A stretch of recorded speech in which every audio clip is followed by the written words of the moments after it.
ইউক্রেনের বন্দর শহর ওডেসায় রাশিয়ার ক্ষেপণাস্ত্র হামলায় অন্তত ৫ জন নিহত ও ৩০ জনের বেশি আহত হয়েছে।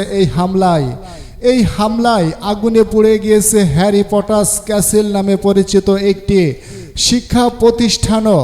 বুধবার ৩০ এপ্রিল এক প্রতিবেদনে যুক্তরাষ্ট্রের সংবাদ মাধ্যম সিএনএন নিউজ এ তথ্য জানায়। ইউক্রেনের প্রসিকিউটর জেনারেল অফিস থেকে প্রকাশিত হামলার ভিডিও ফুটেজে দেখা যায় সমুদ্রের কাছাকাছি একটি এলাকায় কয়েক সেকেন্ডের মধ্যেই একের পর এক রাশিয়ার ক্ষেপণাস্ত্র বিস্ফোরিত হয়।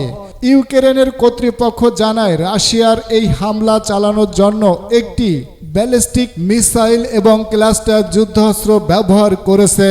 ইউক্রেনের প্রসিকিউটর জেনারেল অ্যান্টি কোস্টিন বলছেন, আক্রমণের স্থান থেকে ১.৫ কিলোমিটার দূরে ক্ষেপণাস্ত্রের অবশিষ্ট ধাতব টুকরো ও ধ্বংসাবশেষ উদ্ধার করা হয়েছে।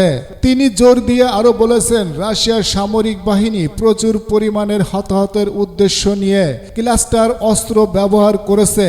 হামলায় আহত ৩০ জনের মধ্যে ২ জন শিশু, ১ জন গর্ভবতী নারীও রয়েছেন। এছাড়া প্রায় ২০টি আবাসিক ভবন এতে ক্ষতিগ্রস্ত হয়েছে। সূত্র যমুনা টিভি। পরবর্তী আপডেট খবর পাওয়ার জন্য সঙ্গে থাকুন। আল্লাহ হাফেজ।